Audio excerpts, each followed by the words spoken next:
So this is going to be a class on different topics. It's going to be a this and that class. As I went through the year, and I had this idea last year for this year, to things that I felt that during the no buy, no sell time, when we do not have power, that might be handy for everybody to have on hand and to know about, a little bit about. This wouldn't be for somebody with solar, because if you have solar, you're not going to, well, it will be. If you have solar, you need backups just in case your solar is down and winter time. So it's good to have several backups. I'm going to talk about lighting, mostly lamps and candles, but this is not exhaustive. There are other ways to have light in your home besides candles and lamps. But this is what I'm going to focus on today. So with a lamp, you have the parts of a lamp are the base. You have a base. Then I'm going to hold this up. You have a base, and then you have a bowl. And then this is the burner. This is the wick adjuster. And this is the chimney. Thank you. It just went right out of my head. Chimney. And then the burner holds the wick, the lamp wick. They are replaceable, and I would suggest having extra on hand. We don't know how long these burn. I've never burned one to the end. But when you're burning them for your light, without having electricity, you may go through them faster. So these are not expensive. There are two sizes.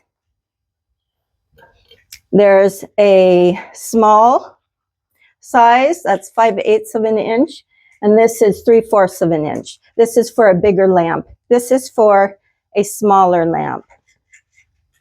These are called table lamps because you put them on the table and you're not walking around with them usually. This would be more of a table lamp because there's no base and there's not a handle. This one, I'm not going to take it out, but it has a handle. That's called a chamber lamp. This is one that you would take from room to room. In the days when they used to use the lamps, they would hold it by the base, and because the base doesn't get hot, and the handle, and you would go from room to light as you went. So what you have to remember when you're lighting the room with a lamp or candle, we are used to going into a room that's lit. The whole thing is lit. When you're bringing the light with you, so you're going to walk into the room, put it down, but when you walk in, make sure that you don't trip on anything. Make sure that things are out of the way. Throw rugs and boxes, your buckets with the food in it. You make sure that they're out of your way, because if you trip with a lamp and you go down and it breaks, you have all that fluid out. Well, the fire is with it. With a candle, you drop a candle, it will extinguish, and it's not going to explode into flame. But I would suggest when you have these things going, have a bucket of water nearby so that you can put out any flame that might escape. But in all the years that I've been using candles and lamps, I've never had a problem. So I usually keep them in the room when I know power is going to go out. But my husband's an electrician in later years of our marriage, and we were on generator. You just flip the switch. So I didn't have to use the lamps. This one has one just like it. We received it as a wedding gift. The two lamps, and they're 42 years old. So they don't break if you're careful with them. The chimneys can be replaced easily. And this is an antique. I got it from a woman that owned an antique mall. one of the booths, and I can tell this is a replacement chimney, and I think the burner is a replacement because this one's older and it looks a lot older than this, but the lamp itself is an antique. So you can have replacement parts for these, and it might be good to have a couple on hand. I have 9 lamps in my home. Where do you store your lamps? Because where do you put 9 lamps? Well, you store them in the open, like they're a centerpiece in your table. You put one in the table, you put one over here, a few in a cupboard, and your lamps are okay. And they look pretty on the table, but they're always ready then. You might notice that there's a black, the wick is black. So I have never burned this one. Like I said, I just got it, I think a year ago or 2 years ago. And you raise the wick up with the knob there. You always want to trim it before. Now I got some new scissors, so this would do it. You trim it and the black part off before you burn them if they're really black, dark. I don't think you have to do it every time. I haven't burned a lamp every day, just never have. So that's one thing that we're going to figure out. To fill the lamp, the burner unscrews. You never grab it by this because those bend. You grab it below. Like I said, I haven't done that one. I did this one. That one I have to clean. So I do not have any fluid in here. What I would do is put a funnel dedicated to the lamp oil. You put this in. You screw this back on. And you wait 1 hour before you try burning it because you want your wick to suck up the oil. Now the oils are different. This is a paraffin lamp oil, ultra pure. It burns without smoke. And it's sootless, smokeless, and odorless. There are others. There's Aladdin and clean burn or something like that. There's another one. There, you just have to look into it, and then you can buy your oil. This I got at Hobby Lobby. I think it was $13. It's not expensive, but you can hold it. It will stay good for quite a while. So once your lamp is lit, so you bring the wick up. I'm going to try lighting this one.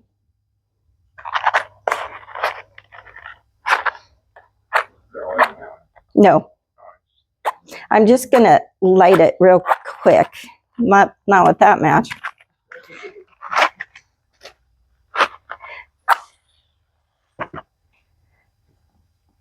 So I'll blow it out so that it's not burning without oil. Didn't slide. This one I did not trim. So that's why you trim.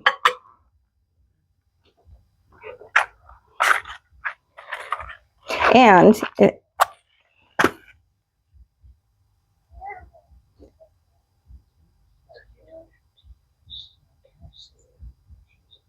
I'm just showing how to burn the wick, how to light it.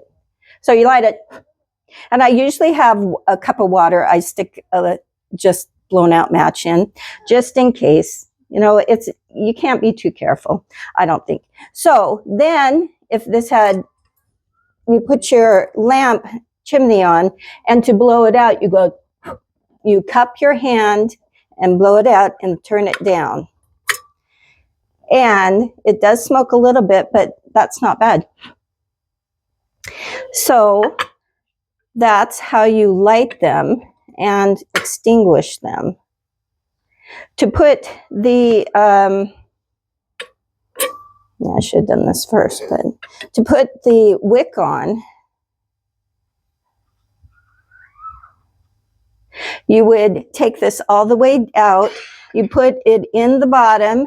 There are teeth that grab on and move it up. I had one, though, that I bought that was new, one of these, and the teeth wouldn't work. So the lamp was useless because you can't get the wick in. What I did is I saved it for parts because I have others of these, the chamber lamps. To have the matches, this is a Strike Anywhere match, apparently, but not on its own box. My niece gave me these, so I just tucked them away. So a Strike Anywhere, you're supposed to be able to light the match wherever you want to strike, something that would be friction. These are inexpensive Winco matches, and I have used these for the last six years. I bought them at my other house, and they're not expensive, but they've been good. I've never had trouble with them. They come in boxes of 3. You want to have extra matches. When the Hurricane Helene hit, the people were saying they had the wood, but they didn't have the matches or lighters to light the wood. So they were using it up because they were inexperienced. Their matches were gone. One family was prepared, this not only one, but the one that I was listening to, they were prepared a little bit, and they had enough to share of the matches and lighters to share with the people around them. But that ran out quickly. But fortunately, they were able to bring more in. In the no-buy, no-sell time, we will not be bringing more in. What you have is what you have. So be aware, a case of matches, figure it out, how many you would need if you lit, how many fires, and enough to share with other people you want to have on hand. But just because fire is one of the main things for you to survive. Andrew touched on this yesterday. Heat, which will be fire, because we won't have power. We need food, shelter, water. I'm adding light to that. If you've ever gone out without any light, I hadn't. My husband, as I said, was an electrician. He lit up our house. We had power outside, anywhere we wanted it. The house was lit. When we moved to our new house just down the road, there wasn't even a porch light working. There was no street lights, nothing outside. We could not see. It was pitch black. And I'm telling you, you don't move easily in the dark. You're feeling around, stumbling. You can get hurt if you fall. You can trip, break things that you need, and bones. And so what I used to do, had to have a flashlight to get from my house to my car to make sure that I wasn't going to get lost and or fall. Well, if we don't have flashlights, we're going to need something to light our way. Well, it all has to be lit with something. A match. I got these at Costco. These are refillable too. I don't use these. Martin likes them, but I use the matches. He likes these, but I just realized that they're refillable. So you can get their lighter fluid and refill them. Never tried it, but that's something that I did not know. The matches are important. I think I mentioned this in another class I did, but during COVID, I couldn't get to the store till the day before we were going in lockdown. I went to the store, and we only burn wood for our heat. There were no matches. There were no lighters. There was nothing left in the store. I had the money, but I didn't have the matches or lighting tools to buy. So being prepared to help others, you have to have the matches or lighters. So we've talked about the wicks, being able to change a wick. Say you have a wick that just isn't working and you're at the end of it. You can change your wick. You can light them. Now, how do you maximize the light? So you look back in history, they maximized light by reflecting. We all know, we've all seen it, the reflectors, but these are some easy things that we can do. I got this at Hobby Lobby again. I left the thing at $3.99 for a mirror. So I'm going to put the lamp on it. It will reflect up. And then, this is kind of cool. I had bought this at a garage sale over 20 years ago. And I'm like, what am I ever going to do with that? But I kept it. I would put this on books to bring the mirror for reflection up to the flame, up where it is. And that will reflect the light out. So in the no by no cell time, we're going to be studying. We're going to be reading our Bibles. When you have someone reading their Bible and you're not going to light the whole room for everybody. You're going to have one person because this stuff is consumable. They're consumables. And you don't want to consume them faster than we need to. So, what are you going to do if you don't have one of these antique mirrors? I think it's called an antique vanity mirror. They had this here all around their heads. So, a package came in the mail, and I knew that I was planning on doing this class, and I saw this cardboard. I'm like, that's perfect to have. So I saved them, and I covered it in tin foil. So an inexpensive way, because you have more than one lamp, and they may both be lit, but you're going to try to only burn only what you need at the time. So reflect it out. It's very inexpensive. This was almost free except for the foil. And that's not that expensive. A tin, if you can get some of these, I know you can rig something up, nail it to a 2x4 or something like that, little chunk, and stick it there. Also, I had these. This in itself, if you put foil or a mirror, I think I'm going to get mirrors that fit into the picture frame. That alone would reflect out. If that's all you have, do it. Pull those pictures out, stick foil in, and then you can see. This one is one I had. And I'm like, use what you have. You don't have to go buy a whole bunch of stuff. Because if you are able to use your money in a wise way, you can buy something else. This, you don't have to spend a lot of money on. So you have the lamps, and you know the care of them and the parts. This is the lamp oil. You can get it, but you never mix your lamp oils. You don't want to mix them. This, I'm going to have to burn that down. This is the antique one, the old one. Somebody has filled it. I'm going to either dump this out and clean it and refill it with something I know, because I cannot put any more in there because I don't know what's in there. And I may even change the wick. But that's up to you to try. But do not mix your oils because they will separate. I've read they separate, and it's just not a good idea. So I'm going to start fresh with that one, and I will have the same oil for all my lamps so that we don't have to remember which one has which oil. Now, we've covered lamps.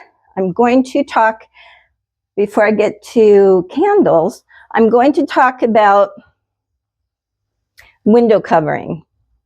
You may not think about it, but during the big snowstorms this last year, and I've thought about this for years, I know Andrew and I have talked about it. If you're the only house with light coming out of your windows, where do you think everyone is going to go? They're going to go to the light with windows. If there's an EMP, a natural disaster, they're all going to converge on the light with the light coming out of your windows.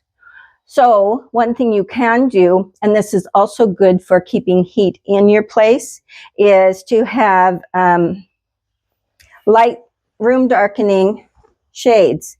No light can come through this. And I got this. I have these drapes on all my windows, except for a couple. I have a skylight that needs covered. I bought this for $4 at a thrift store. And it's only one panel, so I think it's going to be the curtain that'll go over the skylight. And then, or the front window. It's long enough, it could probably work for both. But you have to think about things like that. And it's not going to be a bad thing, because we will be having people come to us. We will go out and we will have people come to us because we're going to help them. But if everybody gets in the lifeboat, it will sink, and then nobody's helped. You have to pray to God that he brings the people to you that he wants you to help. Let me see.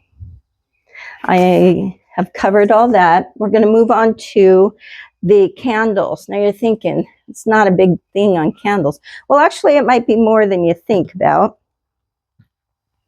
You don't want to store candles where it's hot.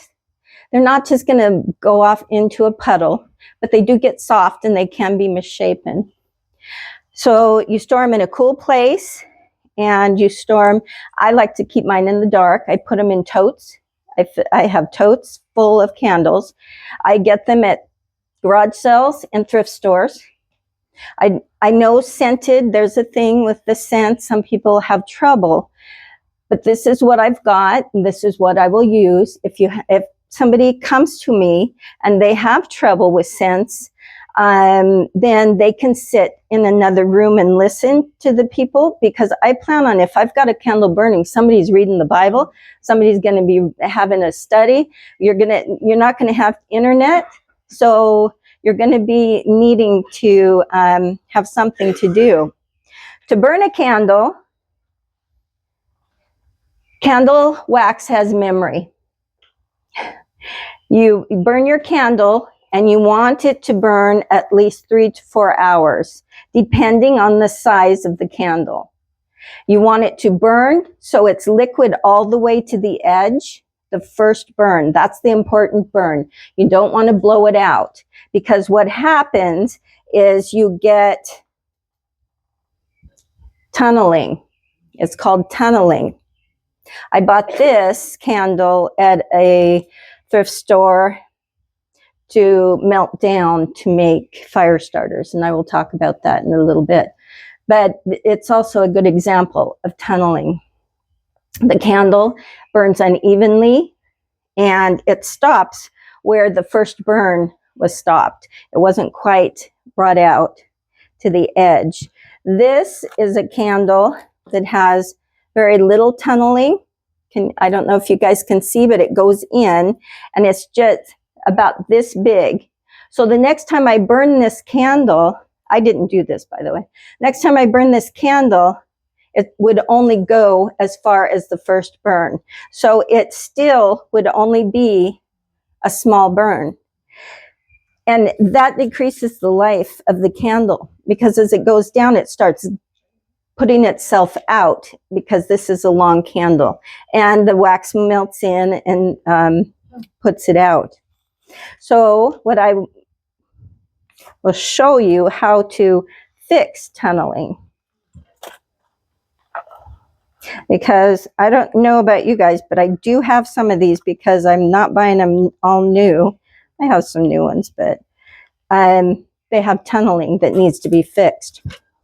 Take a piece of tin foil, you fold it in half, and then you fold it in half again. This can be reused to fix all my candles because nothing is going to happen to this. Then you wrap it around the top of your candle and you kind of bring it in. So the heat goes back in to the candle, and what it will do is it will melt to the edges of the candle and reset the wax memory. It'll just take how long it takes, because of this size, this is a candle that wouldn't take long. So there are different sizes of candles, and the amount of time to fix the tunneling is different. Any questions on the tunneling? We seem to have. The first time, 3 to 4 hours. You do not want to blow it out. But that's the first time. From then on, I would only burn a candle this size for 3 hours, not over. Because what happens is the wick, if you overburn a candle, the wick starts missshaping and starts smoking, and soot comes. You see the soot around the top of this? Afterwards, you guys can come up and look. But there's soot around this candle, and the wick needs to be trimmed. You trim it to 1/4 of an inch, and you always trim. Every time you go to burn, always trim. Make sure it's the right height. So there are different ways to trim a candle. I bought these just because to go into a candle in a jar is not easy. To use scissors, you can use scissors. I've used them many years, but this is easier to trim a candle that it's new. See? It's easier to trim a candle that's new with scissors. And remember, your candles need to be trimmed every time you want to trim them. Somebody had this, and they did not, they overburned because the wick is long and the soot is there. So to get into this, I think I paid $7 for this. And you can look for them. I've never seen them anywhere else, but you can get in there a little better. But because a candle can be overburned, the wick can be hard to trim. It can fall out. So you just do your best with it. There. There. I was able to trim that one, which is a good thing. So that is how you trim and why you trim a candle. Anybody have a question on that, on trimming? So during the no buy, no sell, and you have to go outside, don't take the lamps. They're so breakable if you should trip. What I did, and I got these at thrift stores, but you can buy them new, you can buy them used, people give them. These are lanterns. You want your lantern to be metal because they have decorative type ones for the battery operated candles, but you want metal and you want glass. You don't want the plastic in here. You don't want it to be open at the very top. See how this is solid? Because when I hold my hand there, I don't want the heat coming straight up on my hand. There is air vents around the top so that the candles will burn. I have put a heavy candle holder in it because if you have just a candle or something light, this is not going to tip over. It's pretty sturdy and it's very heavy if anybody has ever held one of these. I bought this at a thrift store. And then I put it in here. But if I put my candle right there and say I'm not paying attention, I'm getting wood, and the candle, this tips, the candle will fall over, and you could break your glass. So then it doesn't do you any good. Why you want this? It protects the flame from being put out. You don't want your flame to go out when you're maybe alone in the dark, out getting wood from the woodshed. So you want to protect the flame so that when you walk around, you're going to have your light. This is your light. This is not decorative. It is actually decorative, but I think it looks pretty. I keep these out on my deck. This one is just one that I had. Both of them from, I think, garage sale, and this one came from thrift store. So, any questions on that? We have plenty of time, so I'm just like, if you have a question, I can answer it now if I know the answer. So when you're burning a candle, you don't want to burn it near a draft, because a draft will make the flame larger, and it will burn out at a different rate, and you will lose your candle faster. The candle will burn faster, and also it will burn unevenly. So if a draft comes and pushes the flame to one side, it can heat it up on the one side. It can also put your flame out, and you don't want to have that happen. I'm going to move down to my next segment.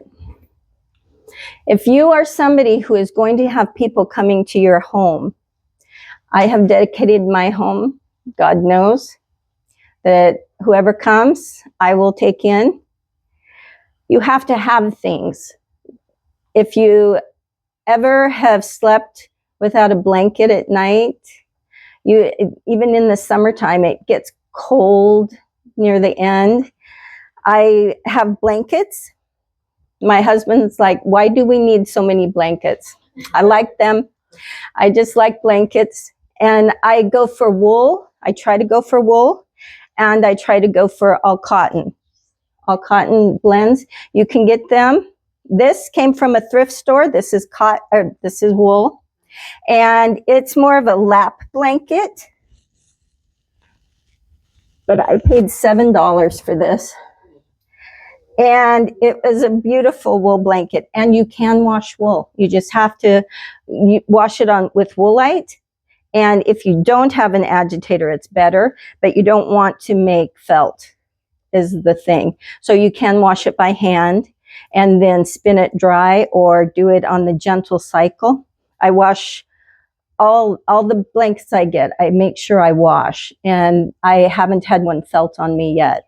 But that's something to be aware of. And if you're in the no buy, no sell, I know we're doing a laundry class, and I have a few updates at that.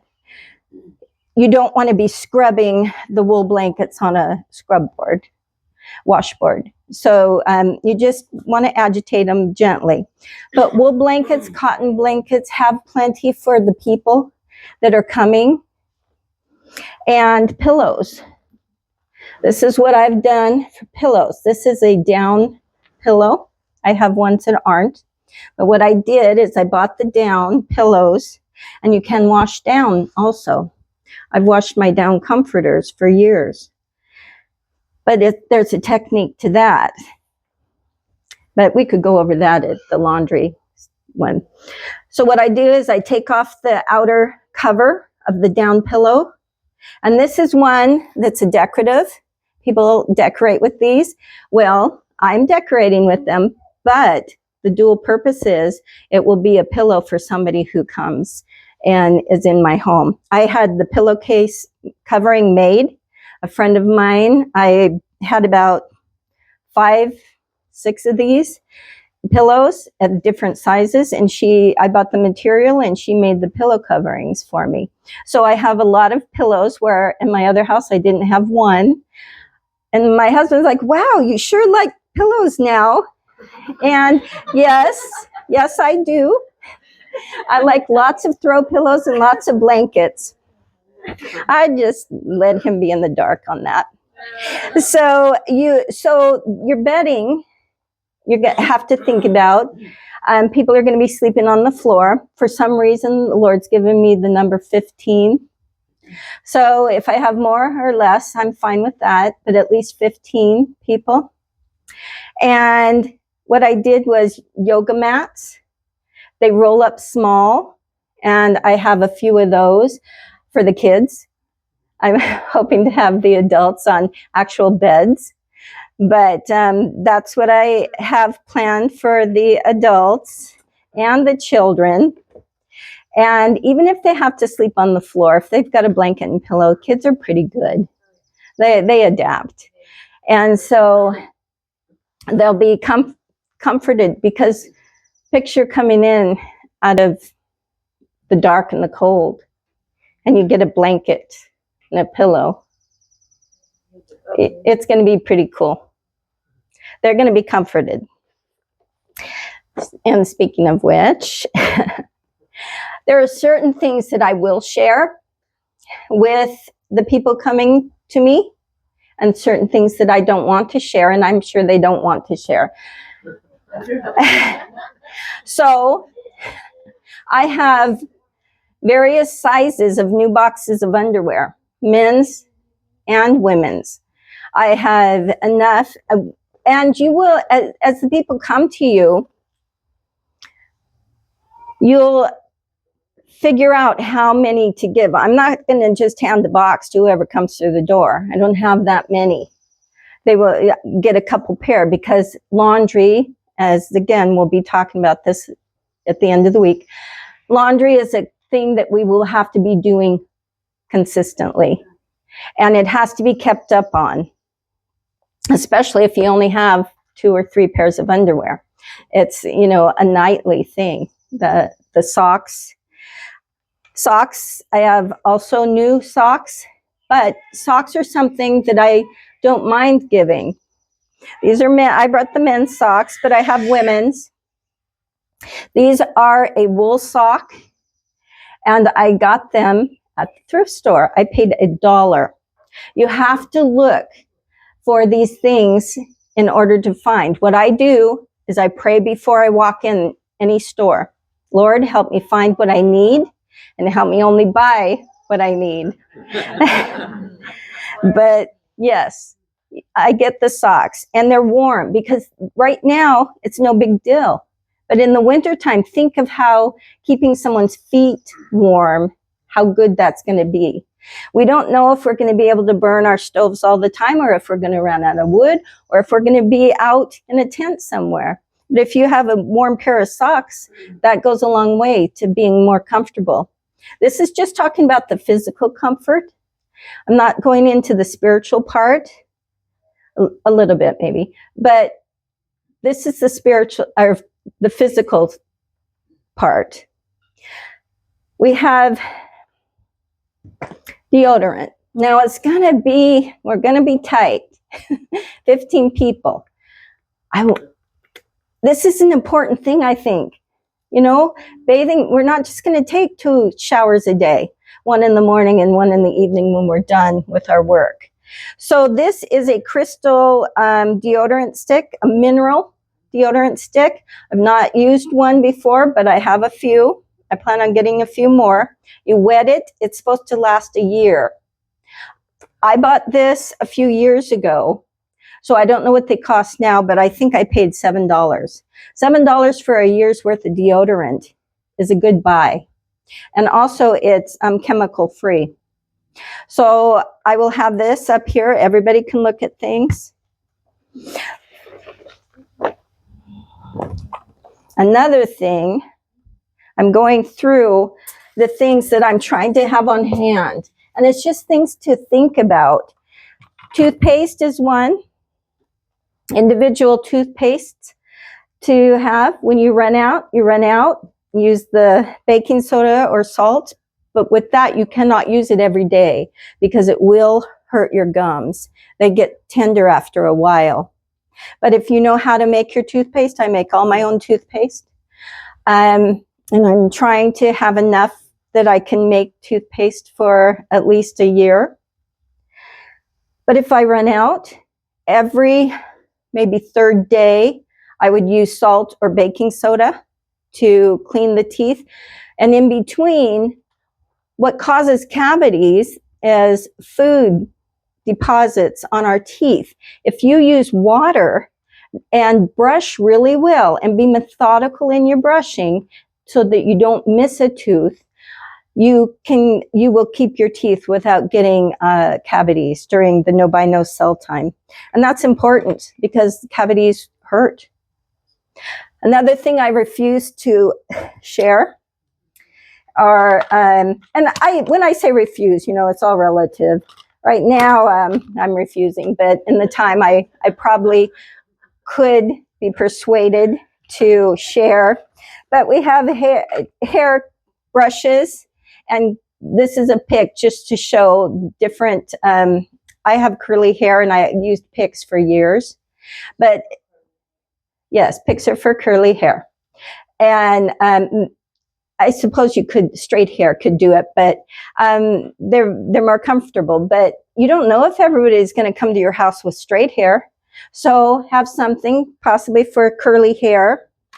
Another thing, I have nail clippers so that everybody can clip their nails and keep their nail clippers. I don't want to share those, but I will if I have to. This is a number one. This is a number one, and you want to have a toothbrush for everybody. And the nail clippers, Naomi said, sanitize them. Yes, but I don't want to have to. But I would do it if I ran out of nail clippers to everybody to have one. And then this is a toothbrush kit. I didn't open it because I didn't want to lose anything. I'm not going to open it, apparently. It has picks and a mirror for in the mouth. This is what dentists and hygienists use. You can buy these. These you could share. You would boil them. And this cost, Vicki got this, $10? $7?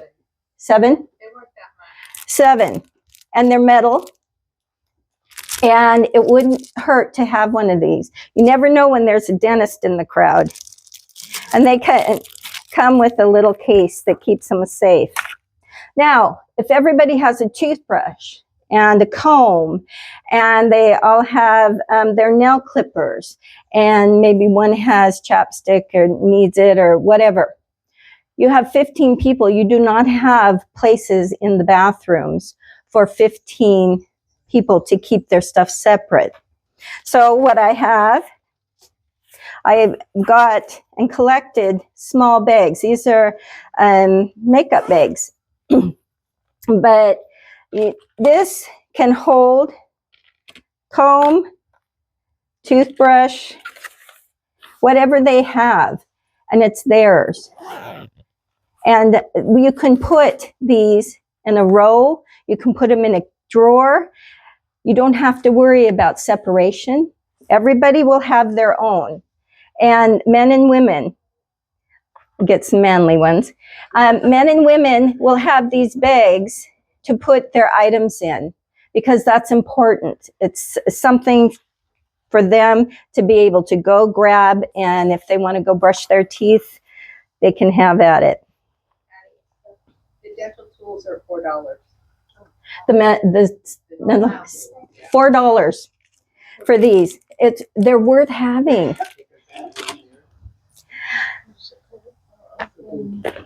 This I got at a big garage sale. I paid $3. These are individually wrapped soaps from hotels. This person was a traveler, did not use the shampoos or soaps. So I bought that. And if you are going to be a medical missionary, you're going to be moving. I think Andrew's talking about how we will be moving in one of his lectures. But when you go, you have to be able to clean your hands. You don't know if they're out of soap. This is possibly during an EMP or a natural disaster, and somebody may need medical help and they have run out of soap and they meant to go to the store, and the last of it, you push the pump and some spits out. If you have one of these in your pack, your pack that you're going to have when you go from door to door, you can wash your hands in. You wash before you go in, you wash when you come out. And maybe if there's more than one person, you wash during. But it's important to have some soap. And then your bar of soap, you want to have something to put it in, like a baggie, a Ziploc baggie, because you're not going to stick it once it's wet back in your pack. And soap is going to be valuable. You don't want to consume it all up before it's needed. And then, I was going to show you guys this. Keep on the lookout. I have bought several of these. This was under $5. People get these as promotional gifts, and it's a full kit. You can break it up if you want, but I paid a couple dollars for it at a garage sale, brand new. And if you can get something like this for a couple dollars, it's a handy thing to have on hand when people come to your house. Now I'm going to talk about being prepared. When people come out of Babylon, they may not have anything with them. They're going to have to learn some things. They're going to have to study. So during the day, they may want a Bible. These Bibles were $10 a piece. I bought it some, and Becky bought some. And Becky can give the information on where to get them. These weren't from local, were they? Somewhere on the East Coast. So they'll be shipped to you. But if you have a Bible, what would be better to be able to give to somebody who comes to you and is needing to study and learn? So we have to cover that. This is a King James, and it has, with complete study guide, it was recommended by Walter Veith and Martin. They referred to it as a Blue Bible. And it's not hardback, but it's a good cover. Sometimes a lot of the Christian thrift stores give the Bibles out for free. And you can get Bibles for free through the thrift store. You can, and I do that, and I go for the King James because that's the version I want, and it's harder to find. But exactly, you can go to the thrift stores. I know our old thrift store used to give them out free. I have not found Goodwill or Value Village to do that, but maybe your smaller ones. That's a good point. So we can open this if anybody wants to actually look at the Bible, but to have them in your home ready to give is a good idea. I'm going to go over real quick on starting fires in your fireplace or wherever you choose. I do not use kindling. I haven't in 7 or 8 years. We make sure our wood is seasoned. And I use one fire starter. I was getting these from Azure. They didn't have them this last time. But that can start my fire. My wood is dry and well seasoned. So I put 2 on the bottom and I do a triangle. I put this near the front so I can light it, and then 1 on top that's not covering. I light this and I have fire all day long. These are not hard to store. And again, I have a small place, so I store things in sight. This is a decor up on my wall. So I keep them in nicer jars. But if I didn't have these jars, I already had these, I would put them in a regular jar. I don't put them in boxes because they can, I don't know, they get, the cardboard kind of sucks stuff out of them, whatever is in them. This is a homemade fire starter. And the first year we did this, I did give some of them to a few people. If I can get my jar open. There we go. This is a homemade one. This is the best version that I have found, and I've done a few. You take egg carton. This is almost free. Egg carton, you cut it out, and then you fill it with the lint from your dryer. I've been saving for years. It's the best fire starting. Andrew uses it. I have bags of it. So you fill your egg carton up with the lint and you stuff it in there. Don't be chintzy with it. And then you take some jute twine. Now this is black fancy. I had it for crafting that I never did. But this is, no, it's jute. And so this is the regular jute. So I'm not going to confuse people. So you tie a bow around it. You tie it, and then not a bow, but a knot. And then you dip this in melted paraffin and you let it soak in there. And these burn for quite a while. You can light fires with them without kindling. I light my wood on fire with it.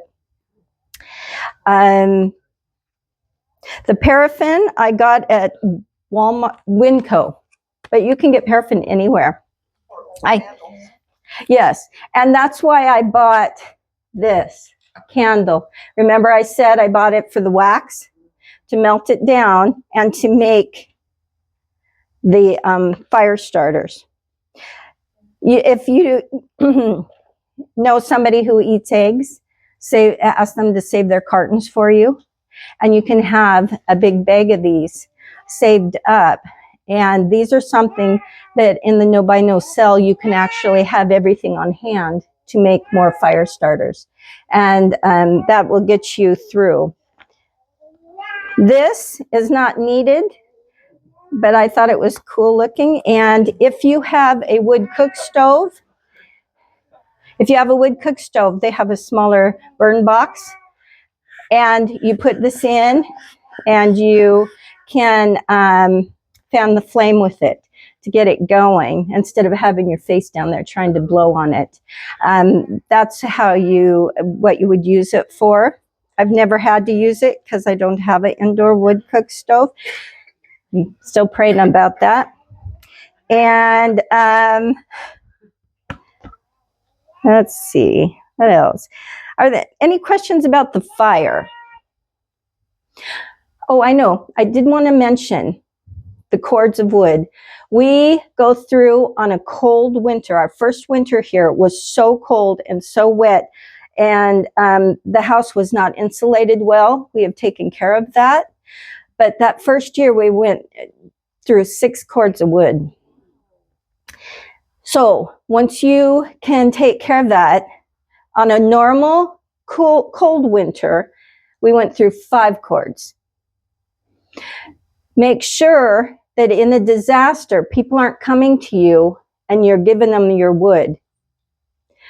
I will give them the heat. They will be able to come to my house and stay there all day. If it's cold, go home at night. They'll have blankets. They can sleep. Or if they want to, they can stay at the house.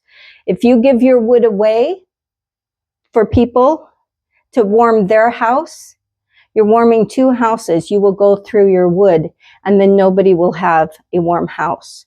But if you have the wood, they come and stay, and we can study with them. We can share what we know, and not just our heat. So that's my plan. You guys can do what you want, but just make sure that you're not giving all your resources away so nobody has them. Any questions on any of this? Yes? You mentioned about the laundry part. When is it done? I have a question. I think laundry is Friday. I think it's scheduled for Friday. We should probably look at that and just check the forecast. Yeah, we're gonna. It's an outdoor. It is a. Could be laundry day in Mass. Yes, if we stand outside. We have that scheduled for Friday. It wasn't supposed to rain like it is, but we'll adjust accordingly. So yeah. Any other questions on lighting, candles? Yeah. We had a question about snakes. We have time. I can answer questions. The lamp that burns. This one? Should we worry about carbon monoxide? No, they wouldn't sell it to you if it was going to kill you. I have burned these. And if you are worried, open a window, crack it to get fresh air. You should anyway. We should, even through the winter, have a window cracked. Sister White says that she always had a window cracked, and she lived where it's very, very cold, New York in that area. But you want ventilation no matter what you're burning. This says it burns clean and sootless and odorless. I still have a window cracked. That's a good question. Yes. What's the shelf life? Of this, they're all different. The paraffin, which this is, has longer shelf life than the non-paraffin wax or non-paraffin oil. So when you do your own research, when you go into it to decide what you want, you'll just have to choose. You know your situation. You know if you're just going to go with candles or if you're going to have lamps. But I will say with the lamp, it puts out more light. And if you have it on a kitchen table or on in the kitchen on a counter, you have enough light to operate. You will go by the sun during the day. You will not burn your candles or your lamps if you want to have it when you need it in the winter. Winter is when you will go through your light, because it gets light so early and stays light so late. We won't be burning candles or lamps unless you have a room on the interior without windows and you need it. But you know your house. You know what you need to do. Open the blinds and use daylight. I do that now. So when the time comes, I am used to that dimmer light, and it's natural to me. Martin comes in the house and he's like, turn a light on, it's so dim. But if you're used to it now, you don't have to worry about it later. That's one less stress for you to have to get used to. Just like using any of this stuff. Be familiar with it now so that when the time comes, you don't have to worry. Yes? Just quick question. What is the difference between that oil and the kerosene? Because in Spanish country, I do not know. we use kerosene. We don't know that thing. So I do know one thing. I had a kerosene heater once. There was nothing wrong with it. It gives out good heat, gives out good light. But the odor was so strong. So if you have a choice, then I would go with this. But if you can only afford kerosene, nothing's wrong with kerosene. And it's been used for many, many years. And it makes sure ventilation with that one, you will know you have to ventilate well with that. Did that answer your question? Okay. All right. Well, I'm wrapping this up. I have one more class after lunch. There's going to be some exciting stuff on that one. And I just remembered, thank you, God, down comforters will keep you warm. Now, I don't like paying $100 for them. I pray about it, and I find them at garage sales already cleaned with the tag. One I found, had been cleaned at the cleaners for $10. Queen. Now it gets better. I was just at a thrift store probably a few months ago. I walked in, I prayed, and I went and checked this bin that I normally don't. And there was this blanket there, and I thought it was a down, but the interior was hard. I'm going to take a chance. It was $1.99 and I got 25% off. I took a chance. I got it home. I washed it, and it's a perfect queen size down comforter. So God will provide when the money's tight. Money's getting tighter. Everything costs more. Gas is draining the wallets. And all this extra, if he will provide for you to be able to help his people.